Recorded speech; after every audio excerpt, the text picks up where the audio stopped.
Speaking of which, and without further ado, let's get into this. But more, oh, hold on now, because I got my I had my YouTube open, and I would have heard reverb or playback, or whatever. So okay, so now let's get into this Memorial Day weekend stuff. So yeah, the Memorial Day weekend box office is on fire, and I think we should have all pretty much known that that was going to go down.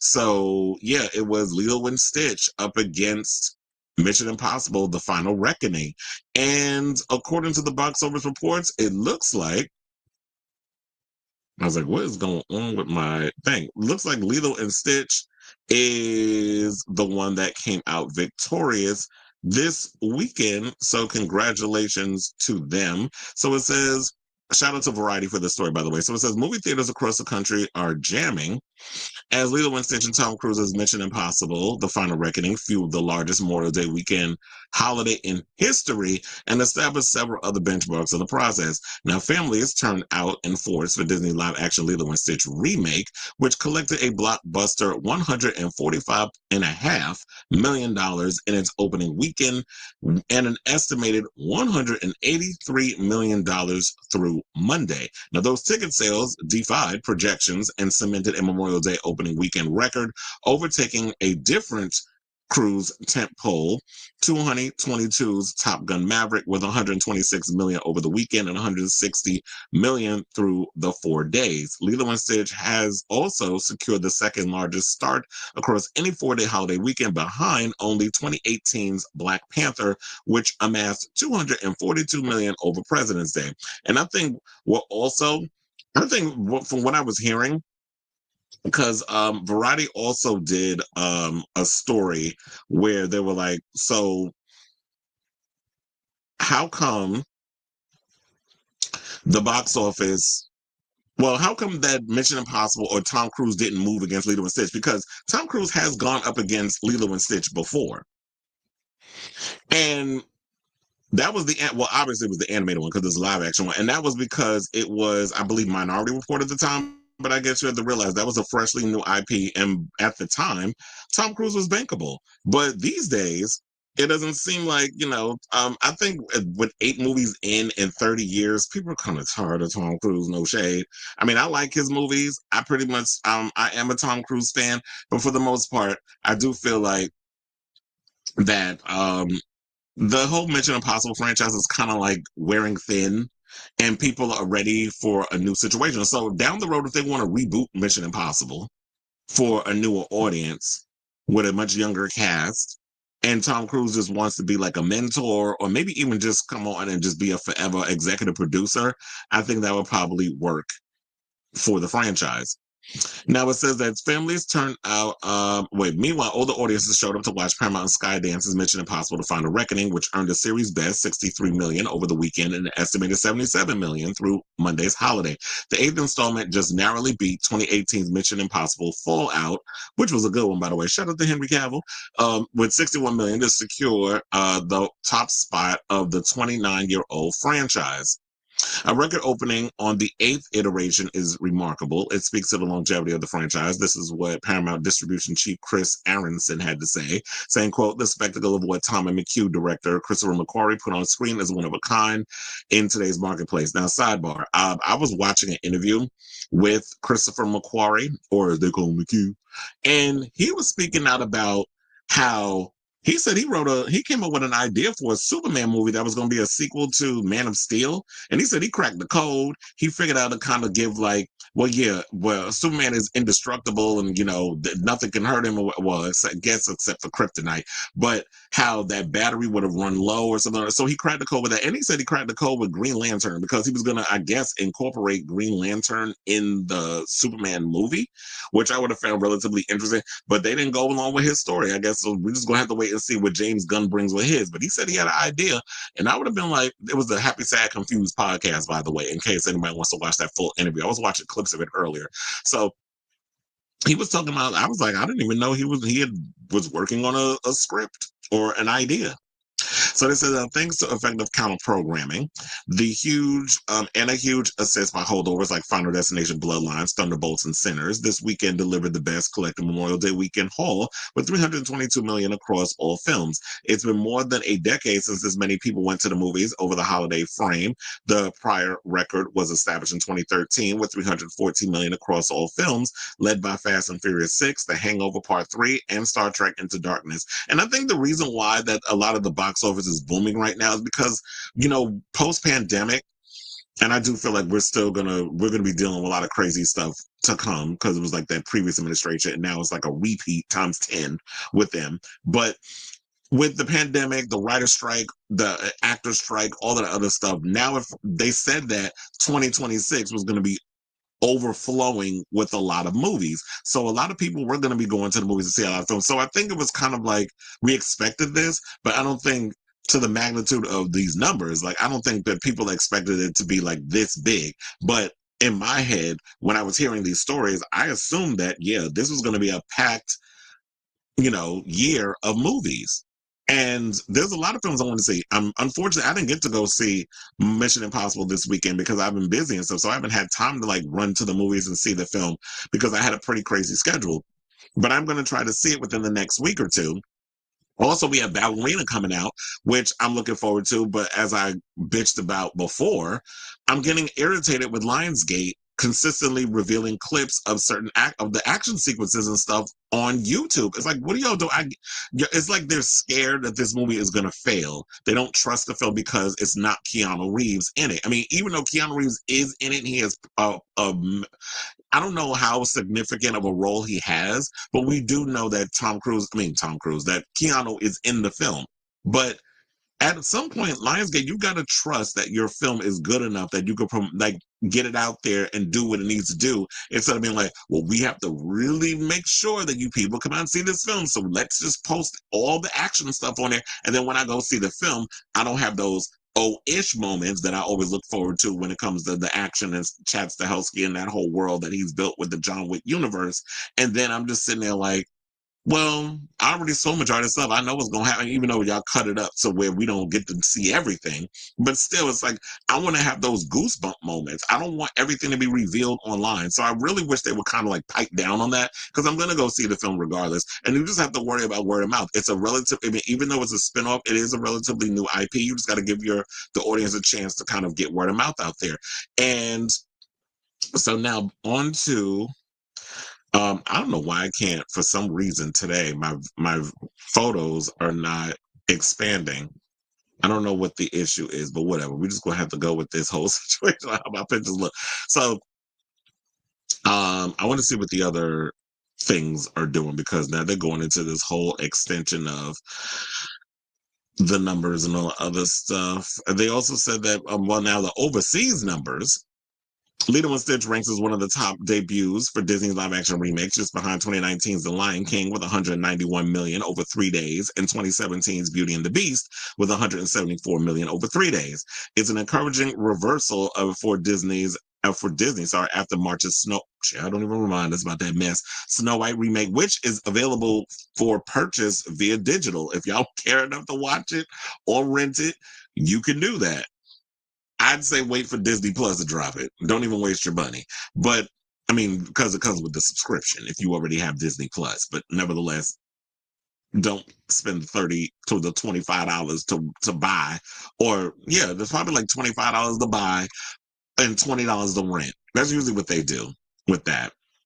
So yeah, they said after Martin Snow White remake and Flatline had Flatline with 204 million globally against a $250 million budget.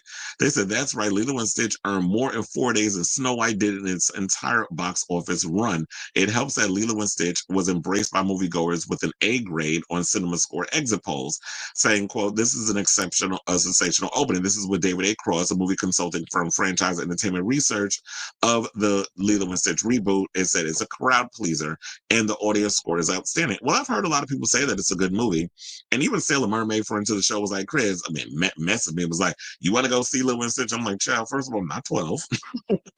It's like, why would I go? But I get it. It's like this is people's inner child thing. This is also, I think, the reason why Lilo and Stitch is doing really well is because it's You know, if you're a new parent and you're somebody who's in your 30s, like you're a millennial, or like, yeah, if you're a millennial, or even maybe like elder Gen Z, then Lilo and Stitch is your jam. That's something you grew up with. So you're gonna want to live a little nostalgia. And I told you, like, I feel like even it's getting even younger for people who are getting in their whole nostalgia bag. So I think that more and more people are getting into this whole idea of nostalgia, and they want to kind of go back to a time where they're less stressed and they didn't have any worries in the world and they don't have to adult as much and you got all these responsibilities. So they want to go back and just get in touch with their inner child. So I could definitely see why a lot of kids want, or a lot of adults are going to see this film and taking their kids to see this film. So it's like, while the animated version was before their time, and I'm sure that the parents have shown it to them. They could watch it on, I guess it's on Disney Plus. I don't know. I haven't really checked, but I'm sure it's got to be on there. Or you have the DVD or whatever, if people are still watching DVDs. I will still watch DVDs because I'm old school like that. But um, I think for the most part, a lot of people would just go and it's like, I want to show you this film that I grew up on and I loved it, and you get to see it in live action form. And I'm sure the little kids like it and stuff too. So yeah, when it comes to families, they definitely were gonna outrank a damn Mission Impossible. Mission Impossible is a 30-year-old franchise cinematically, because the show was out long before I was even born. It was like the 60s or whatever. So um yeah, that's gonna rank old. So a lot of younger people don't even care about Mission Impossible unless you're like one of those who likes old school films and spy movies. Then you'll go ahead and see that. Now, speaking of Mission Impossible, they said that the Final Reckoning added another 127 million overseas for a worldwide start of 190 million. Paramount began rolling out the film internationally a week ago and folded those grosses into the initial number. Yeah, they did do it a week ago, and I had heard that people were spoiling things and posting things online because overseas got it before we did. And here's the thing, this is what's got me worried. It's like, yeah, y'all making y'all little money. It'll probably do bigger overseas than in America, but your budget is $400 million. So they have to make, this has to be $1 billion franchise in order for it to break even. 400 million, because Tom, and I love Tom Cruise as an actor. The Scientology thing, that's a whole nother conversation for a whole nother day, and all the weird stuff and abandoning Surrey and all that tea aside, I do enjoy him as an actor. I do love that he loves movies. I wish he would love his daughter as much as he loved them damn movies, but nevertheless, or making movies, but nevertheless, like I said, it's a whole nother conversation for a whole nother day. Now, I get it, like he loves doing these cool little stunts or whatever the case is, but to me, it always feels like, as much as I like action, it always feels like to me that Tom Cruise, the stunts outweigh the actual story. Because I heard with this film, they said the story's a little convoluted at times. There was some logic issues that they had with certain sequences. They're like, no, that wouldn't work in life. So I think they were saying it tiered a bit into Fast and Furious territory without being a little over the top cheesy like Fast and Furious. They said the movie also felt a little too long at times, and it drags in parts that even the sequences they I was hearing people say like, okay, this sequence didn't even need to be this long. Oh, although it is cool, the action sequences and the stunt that Tom Cruise puts himself through in these situations, the plane and the submarine, those two big scenes everybody's talking about. But I just feel like, yeah, they probably just did that because it's like, it's Tom Cruise. We want to show y'all every little thing. So it's like an ego stroke in a way. But I'm like, I love the idea of spectacle and people putting themselves through it. But then when it starts to teeter a bit on, okay, this is an ego boost for Tom Cruise because, yeah, he's 62 and he could still do stunts. Woo! It's like, okay. But a $400 million budget, that's crazy. And Paramount better hope and pray they make that money back. So as I said, they said reviews weren't as strong as the predecessor. Well, Dead Reckoning Part 1, I was kind of disappointed in also. Oh yeah, so I was right. Tom Cruise is 62. And they said with this opening and with excellent business overseas, the Final Reckoning is going to make a lot of money, but the costs are enormous and it'll be lucky to break even. The delays were uncontrollable and unfortunate. Oh yeah, there was also that too. So there was a lot of delays and stuff with the shooting because of COVID and all that other stuff. So there was issues with that. And I believe they were shooting that, they shot that submarine sequence around the same time that they were filming Dead Reckoning Part 1. They just extended over into this film. Now let's get to the other stuff because I was like, okay, I spent a little too long on the other, but you know, when it comes to cinema, we got to break things down. I just realized this also. What I need to stop doing when it comes to YouTube videos, I gotta stop thinking like I'm on network television. When it comes down to stuff, you can break things down as long as you want. Sometimes I have to remind myself that, like, I could spend 30 minutes on a damn topic if I want to. It's like everything doesn't need to be a microbite. Okay, so now in a distant third place, Final Destination Bloodlines earned a huge 19 million over the weekend with an estimated 24.5 million through Monday. The sixth installment in Warner Brothers and long running horror property. That is a tongue twister in which people die. Well, we know what it's about. They said it's generated a healthy $94.6 million in North America and $187 million worldwide. How is it that the overseas people, you know what? Shout out to the international folk, because to me it always seems like y'all appreciate movies more than us. Because it's like, how does it that the international audience it'll be bigger? I did hear that in, I believe, South Korea. Um, that might be the one place, the only place, don't quote me on it, but I believe if I read the Variety article based off the top of my memory, that that's the only place that Mission Impossible actually was number one over Lilo and Stitch. Everywhere else, Lilo and Stitch is number one. They don't have a lot of kids in South. No, I'm just okay. Of course, they have children in South Korea. Okay, so because they damn sure ain't gonna be showing that up in Kim Jong Un's hometown or country. So now at number 4, we have Thunderbolts, which brought in $9.5 million over the weekend with an estimated 12 million through Monday. So they said that it's grossed 170 million domestically and 353 million globally after 4 weeks. Because theater owners get to keep half the ticket sales, Thunderbolts will struggle at this rate to turn a profit. Well, we all knew that. And here's the thing. I like Thunderbolts. I thought it was a good movie. I thoroughly enjoyed it and I was entertained by everything that was going on. Unfortunately, the movie has yet to break even. I'm glad that Sinners has been able to do that. Thank God, because I was getting so sick and tired of people saying, it's not going to turn a profit. And I get, you know what, Jeff Snyder, I love you. But I was like windmill and hard, like, sir, you are incorrect. You was talking about, I guess, what was in front of you right now, but I saw the long game and the way that I don't know. I just think that when it comes to white folks, y'all don't see things the way we people of color see it, especially when you understand there's a cultural shift based on certain films that are brought up and we talk about and stuff. So I knew that Sinners was going to break even, and it did. Because they said it rounded out the top 5 with 9.1 million over the weekend and an estimated 11.2 million through Monday. The Warner Brothers R-rated vampire thriller has been a box office juggernaut with $339 million globally, including 259 million domestically and 80 million internationally. And we have Minecraft, which is another film you can get on digital. It said it'll fall short of the 1 billion mark because it was almost about to hit that 1 billion. But I think at this point, people are everybody who needs to see Minecraft saw Minecraft. And if you haven't seen Minecraft, they're either waiting for it to pop up on streaming or they've already rented it or bought it via digital download. Or I would say for the safe part, more people probably rented it. But if you're a fan and you love the Minecraft movie when you went to the theaters, I'm sure those people probably spent the $25 for the film. So it is the biggest, say what you want about Minecraft. It is the biggest Hollywood movie of the year.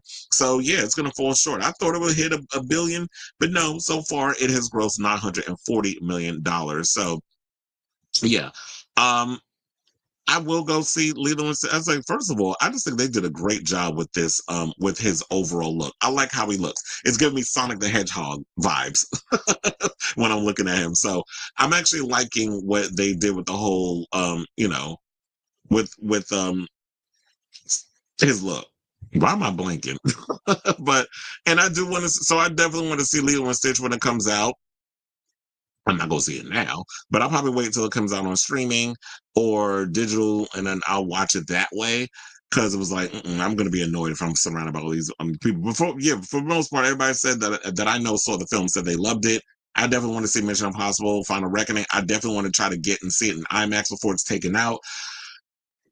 Schedule forbidding or my schedule allows it for it to happen. But anyway, so I say all this to say, what do you guys think of this story? Did you go see either one of the movies? What were your overall thoughts about Mission Impossible Final Reckoning? What were also your thoughts about Lilo and Stitch? Whatever your thoughts are, let me know in the comments down below.